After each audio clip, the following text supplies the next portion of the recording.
আসসালামু আলাইকুম, শুভ দুপুর। নিশ্চয়ই ভালো আছেন। আলহামদুলিল্লাহ, আমিও ভালো আছি। আজকে আমরা কিছু ঘটনা বলবো।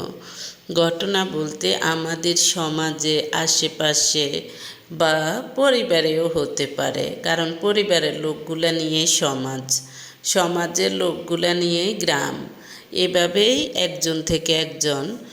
তাই এই ধরনের কিছু মানুষের বৈশিষ্ট্য বলবো, যে বৈশিষ্ট্যগুলো ত্যাগ করলে আপনার ব্যক্তিত্ব হবে সুন্দর, আপনি সামাজিকভাবে, আপনি পারিবারিকভাবে, সামাজিকভাবে সবভাবেই আপনি কিন্তু সম্মানিত হবেন। যেমন অনেক মানুষ আছে সামাজিক মুখোশধারী। সামাজিক মুখোশধারী বলতে এরা দেখা যায় যে মানুষের সামনে সুন্দর সুন্দর কথা বলে, কিন্তু ভিতরে তাদের থাকে আবর্জনা। ভিতরে আবর্জনা বলতে যেমন এরা দেখা যায় যে মানুষের নামে মিথ্যা অপবাদ দেয়া, গীবত করা, হিংসা করা, নিন্দা করা, এইসব অভ্যাসগুলো থাকে। তো এটাই হলো সামাজিক মুখোশ। সামাজিক মুখোশধারী ব্যক্তিদের মুখোশ একবার হলেও খুলে যাবে, আর খুলে গেলেই তখন মানুষ আপনাকে সম্মান করবে না, আপনাকে গুরুত্ব দিবে না।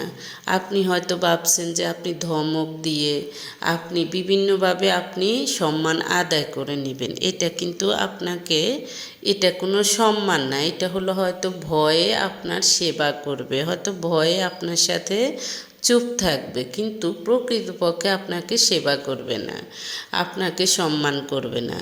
তাই সামাজিক মুখোশ নয়, সত্যিকারের ভালো মানুষ হওয়ার চেষ্টা করবেন। আমি, আপনি সবাই, আমরা যখন ভালো মানুষে পরিণত হব, তখন দেখা যায় যে পরিবার, সমাজ, দেশ সব কিছু সুন্দর হবে।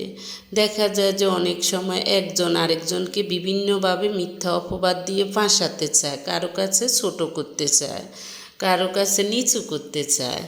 কিন্তু দেখবেন আসলে কিন্তু দিন শেষে প্রকৃতপক্ষে এইসব মুখোশধারী লোকগুলা ধরা পড়বেই।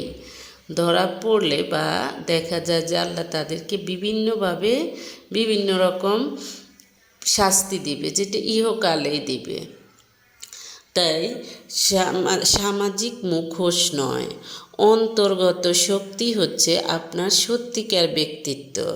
আর আপনি মিশবেন ভালো মানুষের সাথে, তাহলে আপনি সত্যিকারের ব্যক্তিত্বের অধিকারী হবেন। ভালো মানুষ বলতে যেমন দেখা যায় যে আমার আগে গীবত করার অভ্যাস ছিল না, আমি কিছু গীবতকারীর সাথে মিশে আমার কিন্তু গীবত করার কিছু অভ্যাস হয়ে গেছে। কিন্তু আমি যখন বুঝতে পেরেছি যে না, এটা আমার জন্য খারাপ হবে, এটা আমার জন্য গুনাহের কাজ হবে, তখন আমি আস্তে আস্তে ওই মানুষগুলোর থেকে দূরে সরে যাচ্ছি। এবং বিভিন্নভাবে দেখা যায় যে ওই মানুষগুলোকে অ্যাভয়েড করা, বা ওই মানুষগুলোকে দেখা যায় যে বিভিন্নভাবে শিখাতে চেষ্টা করতেছি যে গীবত করা আসলেই ভালো না, বা পরচর্চা